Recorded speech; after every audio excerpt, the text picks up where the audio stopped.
his teachings were in essence spiritual, and he said, all illness begins in the soul and ends in the body. Mm. All illness begins in the soul and ends in the body. And he also said, how does this happen? He said, illness develops because by the very small sins we commit against nature every day over long periods of time until finally they accumulate and they suddenly break out in an illness in the body. Welcome to Rebel Spirit Radio, exploring the frontiers of spirituality, consciousness, the esoteric, and humanity's sacred relationship with the living earth. I'm your host, Nick Mather, and in this episode I am joined by psychotherapist and author Edward Tick to talk about his book, Soul Medicine, Healing Through Dream Incubation, Visions, Oracles, and Pilgrimage. Ed discusses the Greek Asklepion healing tradition, illness as soul illness, post-traumatic soul distress, the healing power of pilgrimage, and the transformational power of ritual and sacred theater. Also, please be sure to like and subscribe to this podcast on whatever platform you use to listen to or view podcasts. Your support is truly appreciated. Edward Tick, PhD, is a transformational psychotherapist, international pilgrimage guide, educator, author, and poet. Since 1995, Ed has led 23 pilgrimages to Greece and 19 to Vietnam. Ed considers the ancient practice of pilgrimage as one of the most effective healing and educational tools. A specialist in archetypal psychotherapy and the healing of violent trauma, he is the author of 4 nonfiction books, including The Practice of Dream Healing and War in the Soul. He joins me today to discuss his latest publication, Soul Medicine, Healing Through Dream Incubation, Visions, Oracles, and Pilgrimage. Ed, welcome to Rebel Spirit Radio. Thank you very much, Nick. It's great to be with you. I'm honored to share this conversation. Yes, well, thank you very much.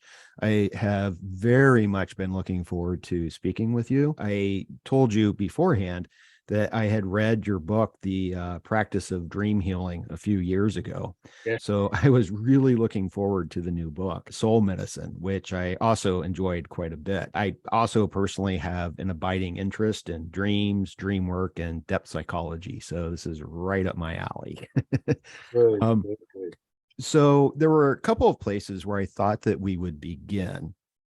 And I think that maybe what immediately comes to mind is the question of pilgrimage and how pilgrimage can help us heal. Good place to start. Thank you. Let's affirm together that humanity has been on pilgrimage, well, since we came out of the jungle. Pilgrimage, in essence, is traveling long distances and encountering great ordeals in order to achieve things necessary for our physical, spiritual, emotional well-being for us and for our community. And in particular, we both have strong interest and advocacy for our spiritual growth and altered states and transformed states of consciousness. Pilgrimage has been used from ancient times to the present to achieve deeper spiritual immersion and connection.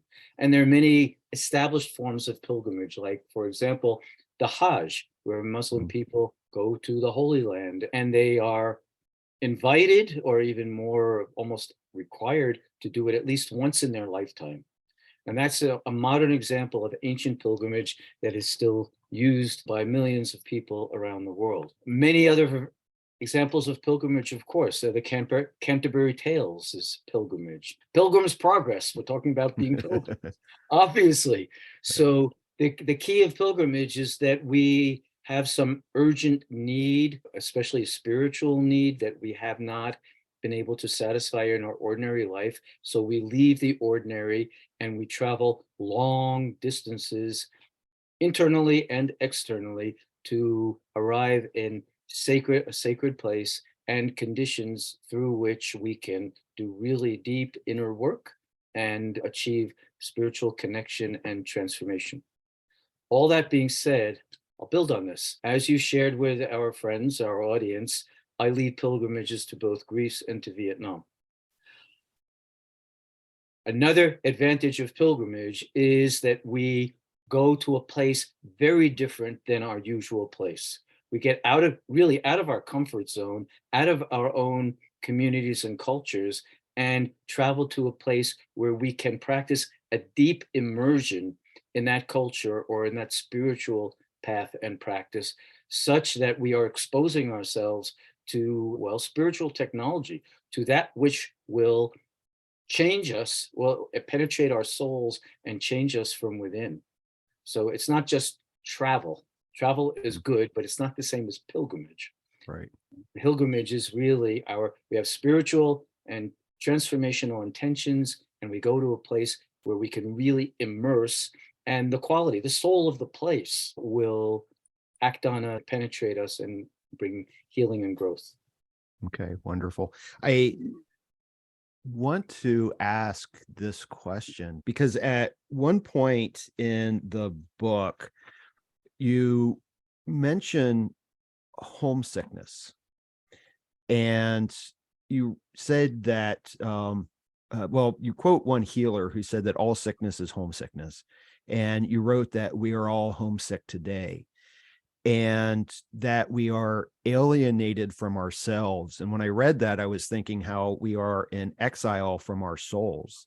Yes. And with what you were just saying, what came to mind, and I hope this is fair, is that we have to leave home to return home.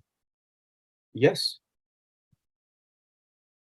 Yes. We, especially in the modern world and in our modern American society, though many people are aching for spiritual presence and practice and looking for it, we actually have very little living spirituality that really penetrates us and fulfills the hungers for our soul.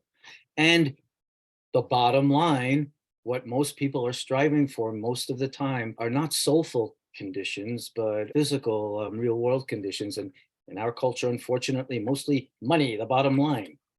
And we are bombarded with false messages from technology, advertising, the PR world, that a car is named the Odyssey, or your car is named Soul, right? Or if you want to live the good life, eat this junk food. So even the ancient high values of truth, goodness, beauty, soulfulness have been co-opted by the industry, and people are being misled as if these material things are going to satisfy our souls. They don't, they won't. Jesus told us this, Socrates told us this, Confucius, Lao Tzu. These are ancient lessons, and we are tragically lost, very lost, and maybe even more so. So the depth of spiritual hunger in our culture and our times is extreme, even more so because of the world climate crisis and war crises that we're in. So people feel even more threatened, more disconnected, more existentially insecure, and hunger even more for the spiritual work.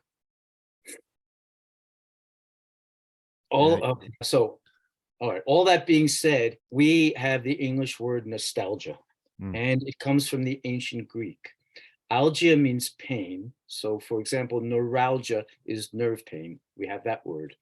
And we translate nostalgia as homesickness, as I just want to get back to my home, my family, my familiar community. That's not what the word originally meant. Nostos in ancient Greek meant the soul's journey home, to its true home. So the Odyssey by Homer of Odysseus traveling home from the Trojan War, that's nostos, is that he was trying to get home, but with his soul and his spirit, and to his homeland where he's deeply connected. It's not just that I miss my wife and kids and I've been away too long, which we all understand and feel, but it's where I've been transformed by my experience from war and my ordeals in war and getting home. And I need to come to my soul's true home, to that inner spiritual Ithaca that we all seek. So nostalgia is the pain of our souls when we're trying to find our way home and can't find where we really belong, really connected, and where the culture and the people feed and enrich our spiritual lives. Right.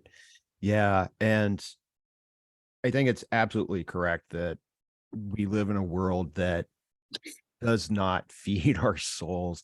I think that you quoted a friend of yours, Konstantinos, that he said that America gives you everything but steals your soul, which I thought, yep, that's right. That's right. So let me ask, in the new book, Soul Medicine, the focus is on Greece and making the pilgrimages to Greece. Yes. Why Greece? Why Greece? Well, for a number of reasons, both personal and collective. So, a few of the collective reasons. The Greek tradition and the Hebraic tradition are the two root cultures of Western civilization. So, as a dear friend of mine who is neither Greek nor Jewish said, we're all Greeks, we're all Jews, we're all pagans, we're all Christians, because it's built into our roots, and we all grow from that tradition. So one of the reasons is to immerse in one of the roots of Western civilization that feed us all. Secondly, as you shared with our audience, I'm a psychotherapist. And so though I love the humanities and the arts and spirituality, and I use them profoundly, and they're necessary to do good psychotherapy. In fact, Carl Jung and Rollo May both said the best education for a future psychologist is not to study psychology, but to immerse ourselves in the world's spiritual and artistic traditions and get as much of the humanities as we can, because that's where people live. And that's what comes out of us in our dreams and on our challenges. And so it's really the spiritual and art and humanistic practices that prepare us to be able to travel in the inner world. And Greece is so full of that, such a rich tradition with their mythology, which almost everybody loves, even if they don't know anything else about Greece. Greek mythology is fun, as well as wise, but it's the roots in mythology, philosophy, politics. This is where democracy was invented. Their spiritual traditions and their healing arts all come from Greece. So going into that piece of why Greece, as a psychotherapist, I recognize and study that medicine and psychology in the Western world was, as we know it today, was first developed and invented in Greece and turned from a spiritual practice into a scientific practice. So I'm also going into the origins of medicine and psychology, because as we can affirm today, those disciplines have lost their way also. They're just treating our symptoms and our stress disorders and throwing massive medications at symptomatology without addressing the individual or the collective, without addressing the causes. And the Greek tradition teaches us, no, don't look at the consequences, those are the symptoms, but the causes. Plato even said, 2,000 years ago, most people mistake consequences for the condition and forget to go through the consequences to seek the cause of the condition. So we are also, we're living in a health world mostly dominated by quick fix of the symptoms, so people can just get back into their ordinary functioning. And that doesn't work, that doesn't heal. When we repress the symptoms or erase one symptom, our distress is going to come out in other symptoms until we really address the core issue. So the Greek tradition teaches this as well. And on a personal level, though I have no Greek blood and no Greek family, I discovered the tradition in a magical way that invited and initiated me before I even knew what I was getting into. So the brief story, it's a wonderful story for me, but we won't take much time. But on my 10th birthday, I grew up in New York City. On my 10th birthday, I walked right after school to our regional public library, where on your 10th birthday, you could get the adult library card. So I was so excited, my 10th birthday, I'm going to take my first adult book home. I've been up there a lot, but not allowed to take a book home. I was walking between the stacks, which were floor to ceiling. I can remember exactly where I stood, and I was looking up at the stacks. I couldn't reach a lot of the books. And somehow, either it fell or it was pushed, but a book fell off tumbled off a top shelf and landed in my hands. It was a big leather-bound edition of the Iliad. Hmm. And I looked at it. It had great pictures, by the way. Wonderful pen and ink drawings. I can even see them. But I looked at the book and I said, I don't know who you are or what put you into my hands, but we're going home together. So at 10 years old, I devoured the Iliad and I fell in love with the Greek tradition. And so I've literally been studying it since age 11 or 12. Wow. So it's been a lifelong passion. And I of course went to Greece not only in study, but I went there several times before I ever began leading pilgrimage there. And to share with our audience, I had quite a number of peak experiences. Some of my most significant spiritual breakthroughs have happened in Greece for me that really have changed my life and healed deep wounds, awakened me to a much more complex and sophisticated adult identity, and taught me how to use these traditions such that I now lead pilgrimages for others and facilitate such non-normative, mind-expanding experiences. Wonderful. Thank you for sharing that story. I really enjoyed that when I read it in the book as well. And, I just wanted to say from my own personal experience, having majored in philosophy,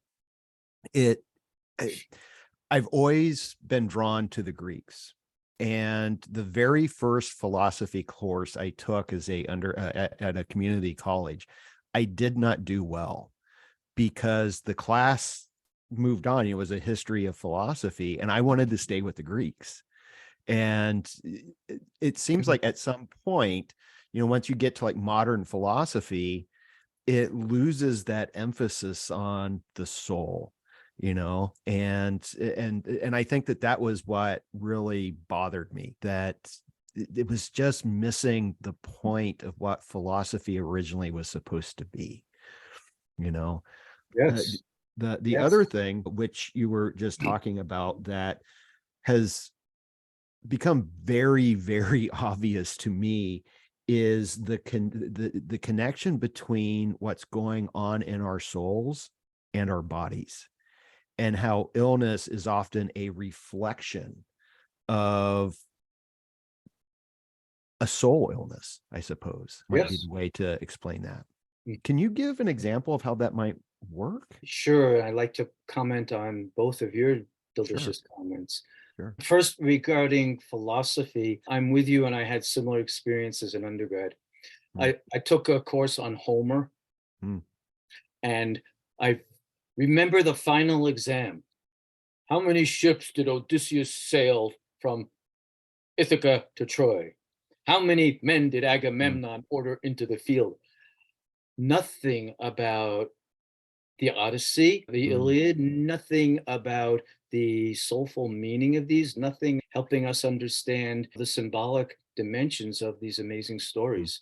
So I too was turned off by academic, classical, and philosophical teaching. And that's not the way it was used in the ancient world. So there too, you're absolutely right. Let's all remember that Socrates and his followers, the sophists and the rhetoricians, they were all in the marketplace. They were not removed from the people, but they were in the marketplace, talking and teaching and debating and inspiring, or the young people or making the old people angry. It doesn't matter. The point was, it was a vital interaction in the marketplace where common people were, and philosophy is supposed to be that. Philosophia, friend of wisdom. And Sophia, the goddess of wisdom, it's not an abstract esoteric removed from everyday life. Sophia as wisdom is soulful wisdom to live good lives every day with each other. So philosophy is supposed to be out here between you and I, not removed and highly conceptualized and abstracted so that it becomes a specialized discipline that very few people are attracted to. So we're also trying to get back to the origins of philosophy and restore it. So that's to your first important comment. And then to the second one about how is the soul the source of our illness and distress? Hippocrates, whom we all understand to be so-called father of scientific medicine. Hippocrates, first of all, he was the son and the grandson of Asklepion priests. And so he was, and for our listeners who don't know the tradition, Asclepius was the god of healing. He was actually the first psychiatrist and psychotherapist.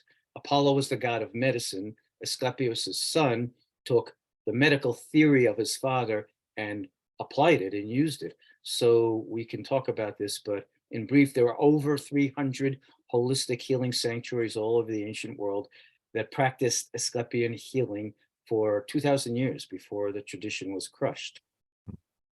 Hippocrates was born in that tradition. He was raised in it by his elders, and he didn't practice it himself, but he turned the ancient spiritual healing tradition into a scientific medicine.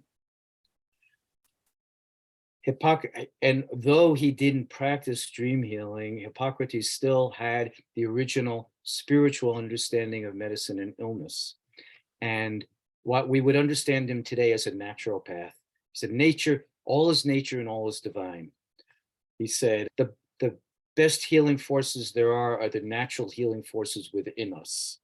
He said, make your food your medicine and your medicine your food. And if you can do that, leave the chemist's drugs in the chemistry jar. Don't take them, don't use them. So all that is naturopathic healing, and that's wonderful.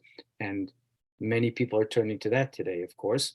Beyond that, though he didn't focus on the spiritual, his teachings were in essence spiritual. And he said, all illness begins in the soul and ends in the body. All illness begins in the soul and ends in the body. And he also said, how does this happen? He said, illness develops because by the very small sins we commit against nature every day over long periods of time until finally they accumulate and they suddenly break out in an illness in the body. Now that's easy to understand in some ways, like if we're struggling with alcoholism, that a drink or two tonight or night is not going to hurt me. And another tomorrow night's not going to hurt me. And again and again and again, until for some people, they're captivated by the substance, and we call alcohol spirits. People are looking for spirit, and so they turn to spirits and get to that altered state of consciousness. But those kind of spirits captivate and possess us and make us ill. And so over time, a person can become, they may have the genes that make them more susceptible, they may not. But over time, enough of those small daily sins can erupt in alcoholism and we can be possessed. That's an easy one to understand. But it happens in every aspect of our being. When we ignore our anger or our stress or our grief, we don't really cleanse ourselves. When we don't do our inner work, these matters accumulate, and they're emotional and spiritual matters, and eventually they will translate into what we finally end up calling a disease.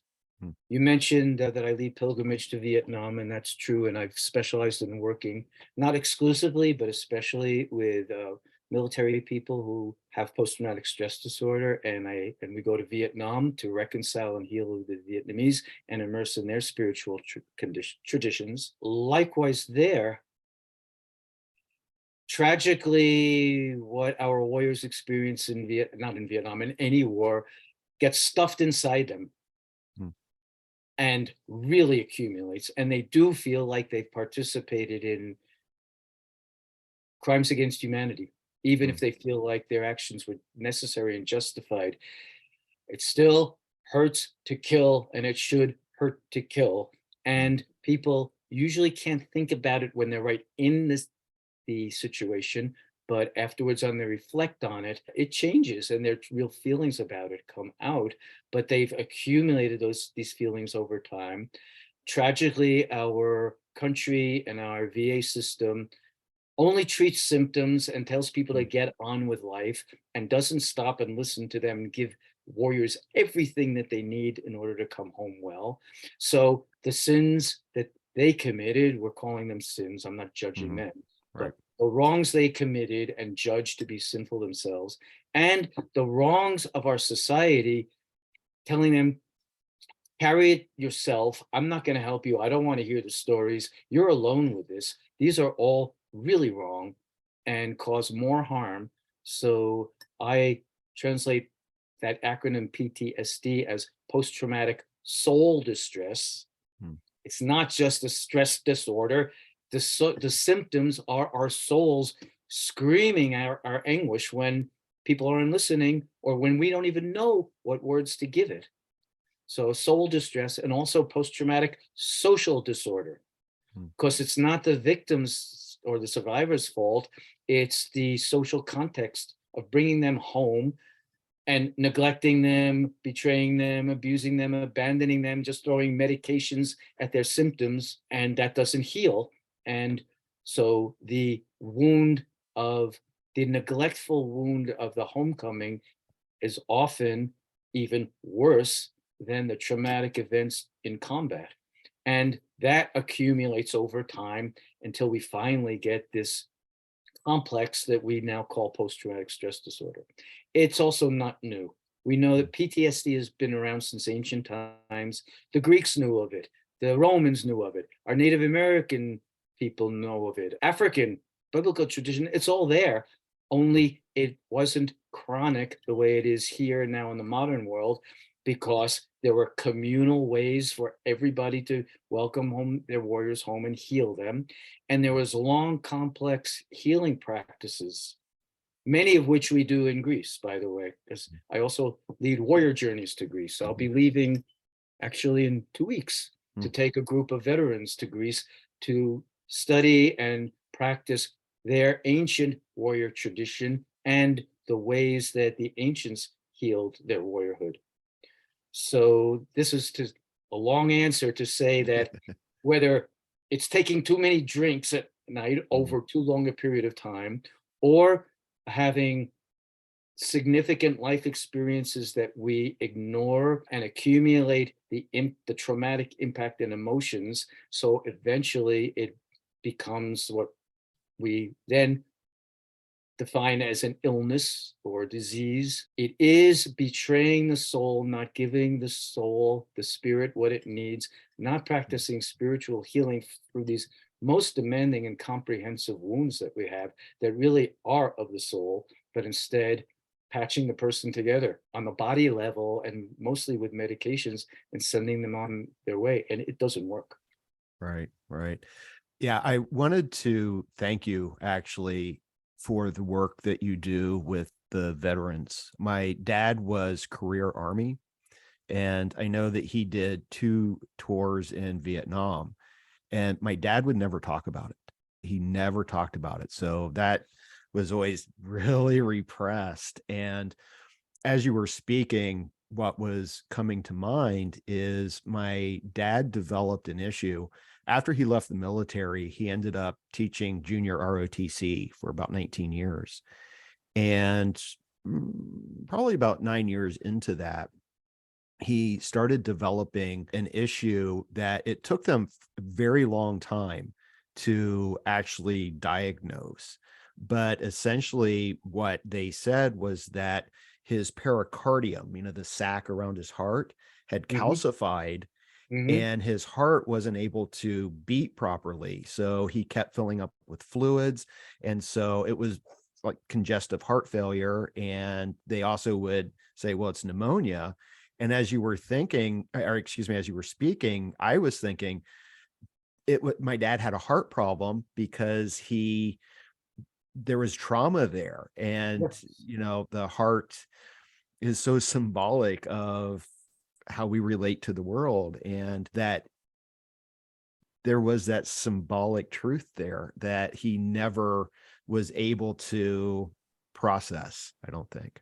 Yeah, first of all, I give you and him and your family my respect and honor and compassion for what you've all gone through, and affirm with you that these wounds become transgenerational.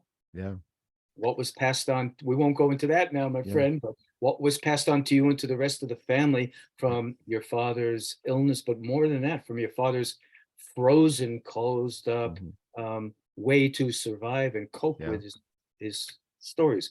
So, all that being said, let's look a little more deeply. His heart, around his heart, the sac mm, calcified. yeah, What a symbol. mhm, My heart is full of so much pain and anguish from the war that I've never shared, I've never talked about, I've never revealed, and I'm carrying this in secret, and I'm growing a hard shell mhm, around my hurting heart to keep it all in. mhm, So your poor dad was very effective in growing an illness that shielded his heart and kept all of his stories in. mhm. Yeah, yeah, And precisely. yeah, Yeah. so Well, that's how I it happens, and a perfect yeah, example of how does the soul grow our physical ailments. yeah. Well, I It's want to just say this in connection to the generational aspect to this. I wasn't actually around my dad that much growing up. I was essentially raised by my mother's parents. My brother, though, was with my parents the whole time. And when my dad, shortly before he died, they wanted to do an operation to remove the pericardium to allow his heart to beat properly. And my brother got sick at the same time, and he had to have the exact same operation. wow. And at the time, and they couldn't figure out, the doctors couldn't figure out what was going on. And this, he had the same surgeon that my dad had. And the surgeon's like, this is not a genetic, illness. And what they determined was that my brother had picked up some kind of virus and that this was how it was manifesting. And I remember telling my sister-in-law, like, this is there's a psychosomatic, and I don't know if that was the best way of saying this, not that it was all in his head, but that it is manifesting this way specifically because of our father. So Mhm. it was Yeah. abundantly clear to me that there was a connection there between the family, my dad's story, and my brother's relationship with him. Sure, we have the word psychosomatic for conditions that might be in our head. Mm, We also have the reverse word somatopsychic that we don't mm, use much, mm, and that's what happened mm. when our head grows the somatic conditions. Yeah. It's not in our head, but our head knew this and adapted to our condition that way. Mm, And the other, so that comes to mind for your story, your family story. And the other thing is quote from the Bible. mm. The sins of the parents shall be visited upon the children unto the third and fourth generations. Yeah. That's Yeah. this is how it happens. Yeah. And yes, the unspoken energies and emotions and the pressure from the untold stories impact us, make us develop our disorders and illnesses, and they radiate out and they're passed on to the family and the people around us. Yeah. Yeah. Yeah, for sure. For sure. So, moving away from my family, I Yes. wanted I wanted to ask you about dream incubation. And you've already mentioned Asclepius and the Asclepian healing tradition. And I know that it's deeply connected to dream incubation. So I was wondering if you could explain what dream incubation is and this is Asclepian tradition for my audience who may not be all that familiar with it. Sure. It isn't a familiar concept in our culture. Right. People are very interested in dreams. And here's another way the soul is being crushed. You and I and millions of people are really interested in and curious about dreams. And there are lots of books out about dreams, and a lot of them are dictionaries. This is what an apple means. Mm, It doesn't work that way, but people are curious and hungry. That's okay. So, but in contrast, the medical profession doesn't pay any attention to dreams. it's not part of our medical history and presentation. And unfortunately now psychologists, psychiatrists, social workers, counselors hardly ever talk about dreams. They don't know how to work with them. And so even dreaming itself is being shoved out of our consciousness by the professional world, when in fact, as Freud said, it's the royal road to the unconscious, or Jung, it reveals the deepest secrets and recesses of our souls. So that being said, we want to bring serious consideration and use of dreaming back into our culture, and that's some of the work I'm trying to do. So dream incubation was, and we don't usually have that term in English. It really is the translation of the Greek word for the practice that was the primary practice in the Asklepion healing sanctuaries. Okay, so we all have dreams all the time. Everyday dreams, dreams about our childhood, dreams of our unconscious, dreams about our conflicts, all kinds of symbolic dreams. And they're wonderful and important to work with and always give us messages. However, Carl Jung differentiated between what he called little dreams and big dreams. He got the name Big Dream from the tribe of Labrador Indians, who taught him that sometimes the spirits come through in our dreams. They're a more rare dream, but spirits or gods or archetypal presence comes through in dreams. And when it does, we can be enlightened and transformed or healed from the dream.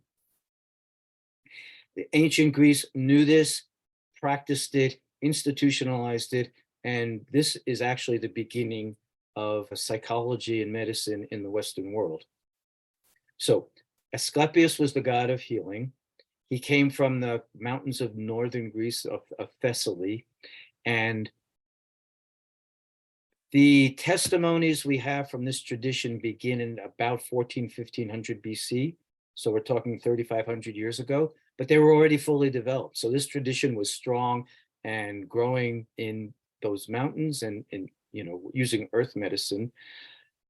Originally, people used to go into the mountains and into caves, and it's analogous to Native American vision questing, where you go into the wilderness, and if you're alone from 1 to 4 days on a mountaintop, fasting and praying and crying to the spirit world to bring some kind of vision. In a similar way, people in ancient Greece earlier on went into the mountains, but later on went to dream temples, where several steps here.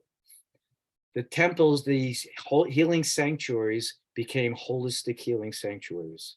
And in fact, they model our holistic, are the models for our holistic sanctuaries today, like Esalen Institute on your coast, or Omega Institute, where you can go and choose from, or Institute, you can go and you choose through a lot of different healing modalities that are all available there.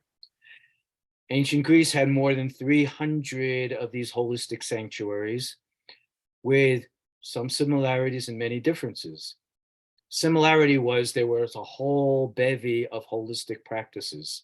So they had acupressure, they had therapeutic touch, they had energy healing, color therapy, hydrotherapy, nutrition, gymnastics, astrology readings, theater, ancient tragedy performances, psychotherapy, because psychotherapy originated in this tradition. So they had all of these holistic practices.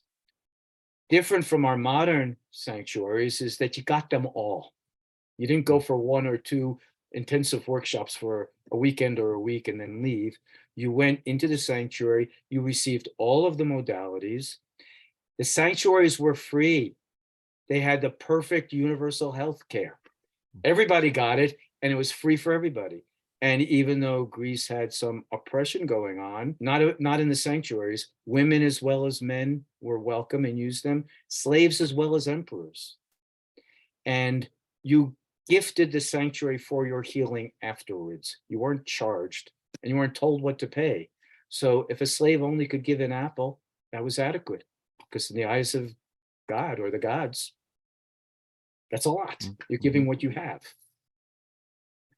The people stayed in the sanctuary until something happened. They had a dream or a vision or some sign that told them now it's time for that key practice, dream incubation. And dream incubation occurred this way, back to the vision quest. Now you've got the holistic stability and health and strength. Now you're ready to go to try to meet God, the gods. And so at a certain point, when you felt called or beckoned, people went into a separate building. It was called an abaton, which translates as the place never to be entered by the unbidden, the place never to be trespassed. So in the dream tradition, it was the Holy of Holies.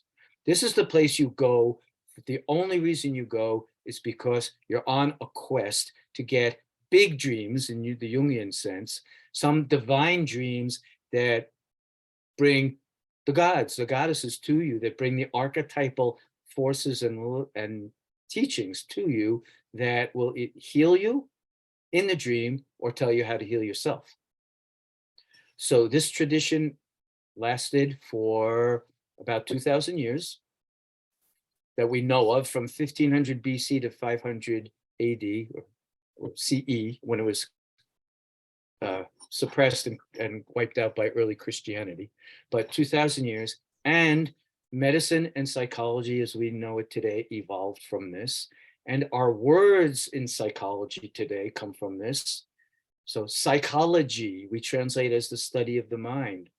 You know this, but our audience needs to. Psyche means soul, not mind. Logi comes from logos. It doesn't mean to study.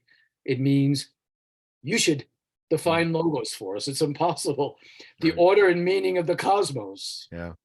So psychology is the order and meaning of the soul. And that's what we want and need to get back to.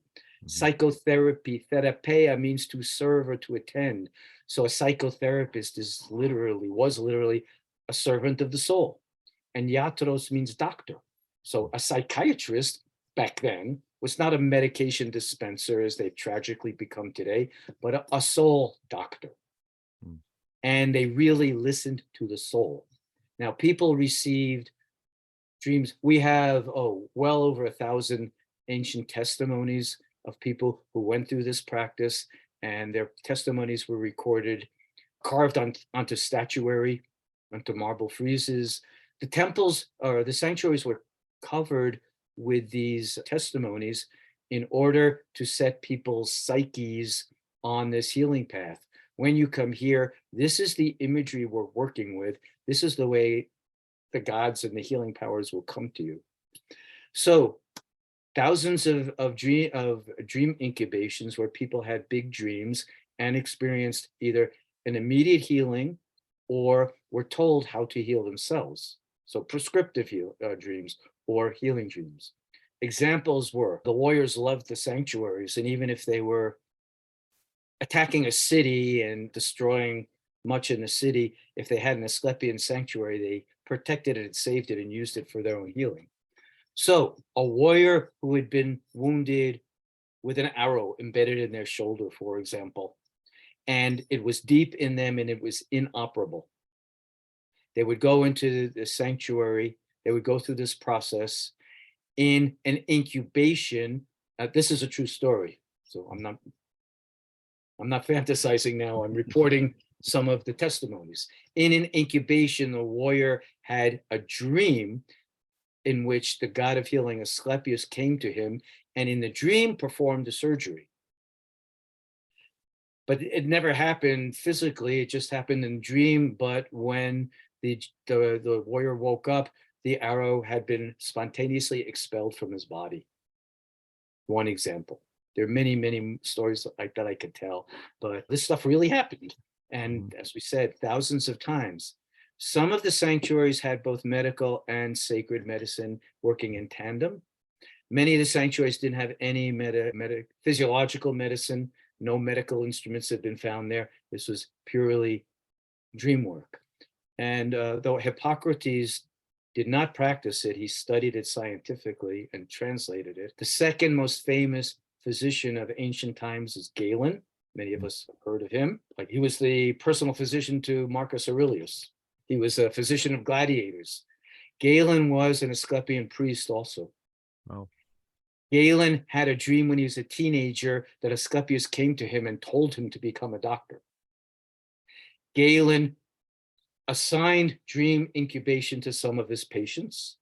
When Galen had a difficult case himself, he would go into the sanctuary and incubate for his patient, and testifies that he received a lot of guidance from Asclepius on how to treat and heal patients that he didn't know how to do it.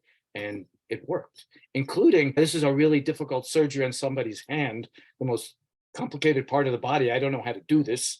And in a dream, Asclepius came and showed him how to do it, and then he replicated it safely.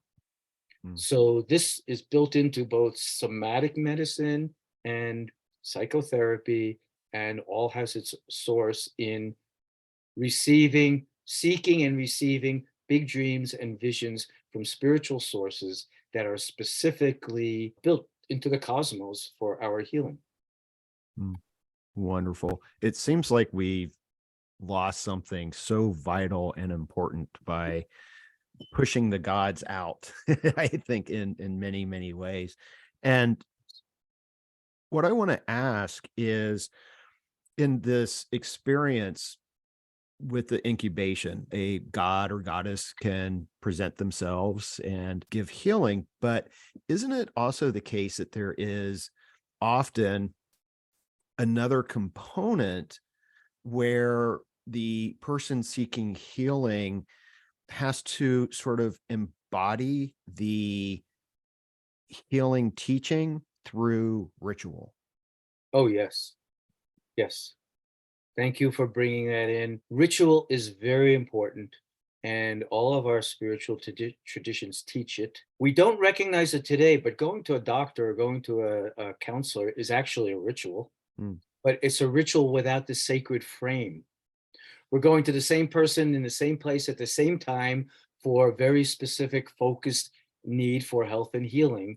That's part of what a ritual is.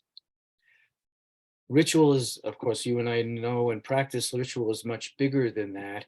Ritual is an orchestrated series of events that carry us through a transformational process. And it's being in the ritual, in the process, that brings about our changes. So, and in this Asklepion tradition, yeah, it's full of ritual. And in my pilgrimages to Greece, we do the dream incubations, but, well, I'll be leading a 10-day pilgrimage for veterans next month. So we will spend the first 7 or 8 days visiting on pilgrimage, visiting warrior sites, studying philosophy, walking where Socrates and Plato really hung out, absorbing those energies into our bodies, talking about what they meant to us, talking about our dreams every single day as we're working toward the incubation. And then the incubation is a long, complex ritual where we prepare for it. People spend we've been in preparation for 10 days now, but the entire day before incubation is a day of silence for meditation and prayer and journaling, walks in the wilderness to get really connected to yourself and to great Mother Nature. And then we set up altars, we recite ancient prayer and poetry. The group is supporting the incubant so that we're not alone. Like, again, on a vision quest, there's a tribe supporting you and praying for you all the time when you're up on the mountain alone. Same thing, we're in dream incubation. And so the whole thing is framed as a ritual, with the incubation process being the centerpiece. Like, okay, now you're on the mountaintop and this is your time to encounter spirits. And the entire process has guided you there. So you're as open, the portals are as open, as wide as we can get them together. And people don't just have the vision and the dream, but they really, really embody it. So these are, okay, one quick example, a woman who came on a recent pilgrimage who was in a very unsatisfying, troubled marriage. And in her incubation, it was not one of Asclepius animal spirits. A wolf came to her. But the wolf came and it's fangs were revealed, and it was dripping saliva, and it was really angry, and it wasn't angry at her. The wolf was, and it was in her heart chakra. So she was feeling it in here, and she was feeling all of the anger that she had been denying that she has to try to adapt to her frustrations in her marriage. But it was really embodied. So it wasn't a symbol in just in her mind, but it was a physiological experience that was so embodied that when she woke up and she, I'm a wolf, I feel the fur, I'm snarling, give me some meat. And she was a vegetarian, give me some meat, give me some meat, I need meat. But it stayed with her. She accepted the wolf as one of her spirit animals. She really embodied it. She began modeling it. When she was afraid, the human part of her was afraid to express herself, she'd meditate and feel the wolf in her and then let it out. And she's been studying wolves, and since then she's actually found a shamanic teacher, and she's on in this case she's on a South American shamanic medicine path. Mm. But from I don't have a path. I'm a refugee from a cult church, and I'm in an unhappy marriage to I'm transformed. I have a wolf spirit. I've found my strength. I have a spiritual path that I'm really working hard, and I've achieved a full life transformation. So that's an example of how it works. And you're right, it has to be ritualized and it has to be embodied. And what psychology calls transference, it isn't the therapist or the counselor or the doctor that's doing the healing or getting the transference. The ritual enables the transference to the spiritual world. It's God or the gods and goddesses or the wolf spirit that is healing me, that I have my primary connection to. And the therapist is only the facilitator of the ritual that got me to the real spiritual connection I need.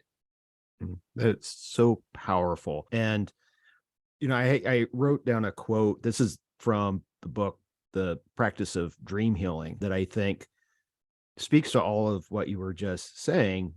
And the quote is, in order for us to restore vitality to psychological life, to reclaim and heal our souls, we must not only think, but experience as well. In order to experience transpersonal energy, we must personify and imagine, for we can only experience God through personification. Yes, thank you. Yeah, for sure. And one of Let the me just things, oh, yes, please. throw in a quick comment about that. Yeah. That's another reason the Greek mythology is so great. Because it's not that when I look at a statue, I believe that statue is a god. Mm-hmm. No, that's a personification of divine energies, and the gods and goddesses are the meeting point. Mm-hmm. They're just personifications of divine energy that we've given humanoid form to in order to personify so we can have a personal relationship with them. Mm-hmm. Yeah.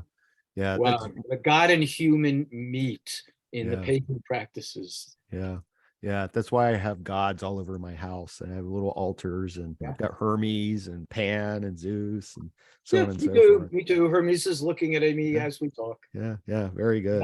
I know we're starting to run out of time, but along these lines of sort of embodying things, one of the practices that you write about in the new book, Soul Medicine, that I think is relevant to this is sacred theater, because that seems like it's another way of embodying these energies. And I was wondering if you could say a few words about this practice of sacred theater. Sure. Thank you for this question as well. Theater as we know it today also grew out of the Greek tradition. And sacred theater, I'll take us on two steps. First of all, ancient Greek tragedy grew originally out of, you and I know this, we want to share it with everybody, grew it out of the spring rebirth rituals to the god Dionysus. Dionysus comes back in the spring when the grapevines start to sprout again. So every spring around April in ancient Greece, there were joyous, energetic, staged rituals that everybody participated in to honor Dionysus in that rebirth. And there was music, and dance and choral odes. And that's where the original Greek chorus came from. As culture evolved, the three famous tragedians that we know of and study and who gave us tragedy, Aeschylus, Sophocles, Euripides, when they came along in the 400s and 300s BC, they were all warriors. They're all combat veterans. Aeschylus was at Marathon resisting the Persians. His brother was killed there. Sophocles and Euripides were both elected generals in the Athenian army. They were around, they really knew the experience. Well, they all became playwrights, and they all took the original Dionysian spring rebirth rituals, and they added the theatrical elements to it that we know of. So the chorus was there. They added a character, then a couple of characters, and then they began staging the traditional myths in exquisite poetry. Dionysus as a god is a god of transformation. He's not only the god of wine that we identify with, but why he uses wine is because he does put us in altered states of consciousness in order to achieve inner transformation. He's the God that takes us apart and puts us back together in new forms. And he's balances Apollo, who's reason and truth revealed through readers and oracles. For Dionysus, it's truth revealed through altered states of consciousness and immersion in myth. So sacred theater, well, in Greece, not only the playwrights were combat veterans, but everybody was. Mm-hmm. So we're in an audience with 10,000 people, and every man in the audience has been in the military, and most of the theater, most of the tragic theater we have demonstrates partially or fully the impact of war and violence and demonstrating trauma. So 10,000 people in the theater, everybody has been through the war experience, and it is a massive communal ritual to achieve catharsis, the cleansing of our negative emotions. So theater performances were very emotional. People saw themselves in their own stories portrayed on the theater, on the stage. We go from a personal identification, this is my story and I'm suffering privately, to this is everybody's story and we all experience it together. And we are shown, we step from our suffering and pathology into mythology.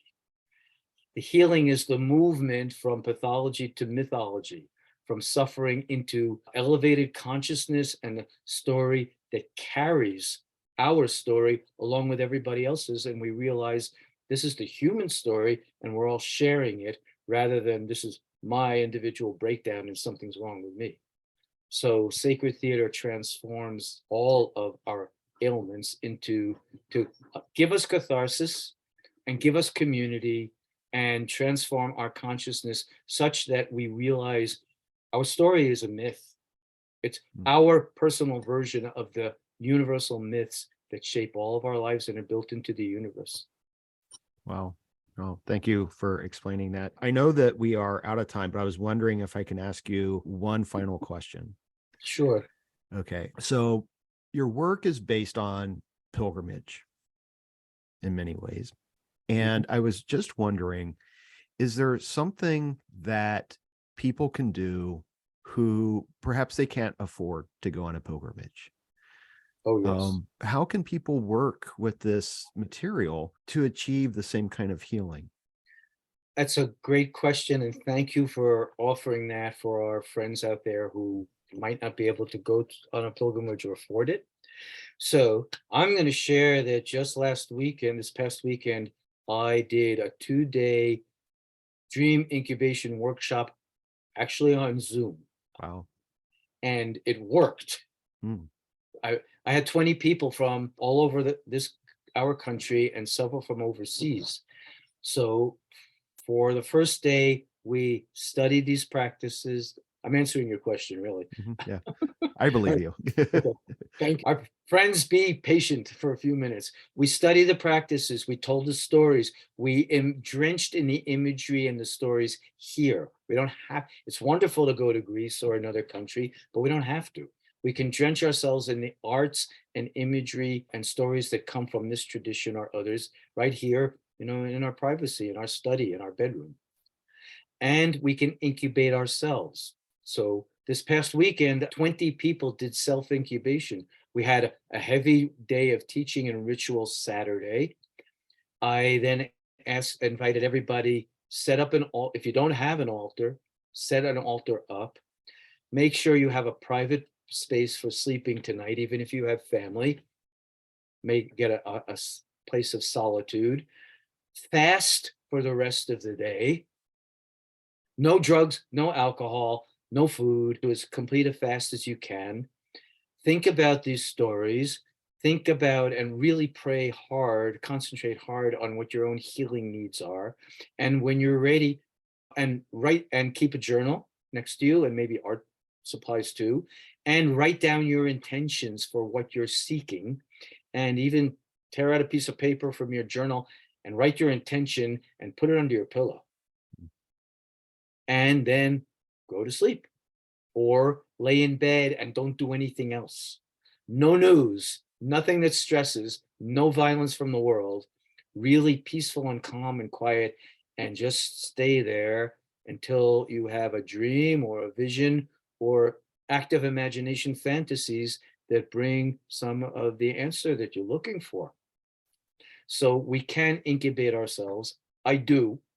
I incubated myself the night before the workshop in preparation, and then the night of the workshop when my attendees were incubating as well. And each night I actually had half of the dream the first night and half the second, which was really important and revelatory to me, because the first time was the good spirit that was helping me, and then the second night was, don't forget the shadow of this spirit, because that's here too, and you got to deal with both. 19 of the 20 people came out back with big dreams. The one person who didn't dream instead was up all night long doing a piece of artwork, and she brought that.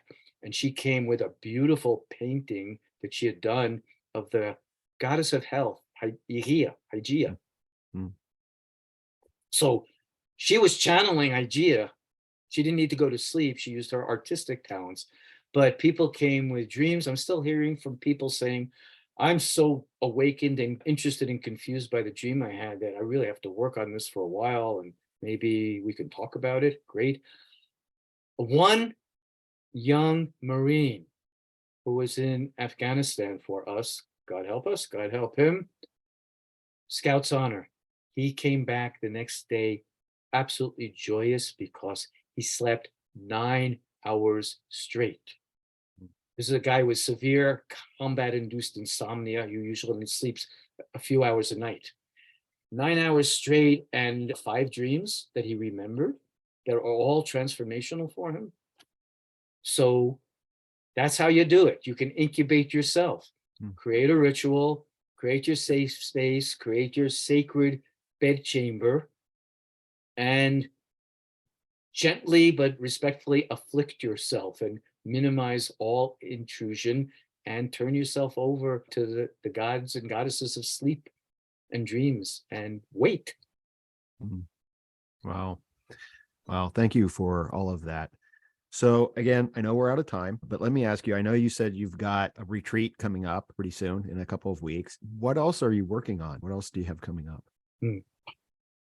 Thanks for asking that too. Lucky me, my group will join me in Greece at the end of March, but I'm leaving in about 10 days because I have a next book on Greece that I'm writing now. It's about half or 2/3 done, so I'm going to do more research and writing in Greece. So that's next. I'm leading a pilgrimage to Greece in March that's full and for warriors, but I'll be leading another one in the fall.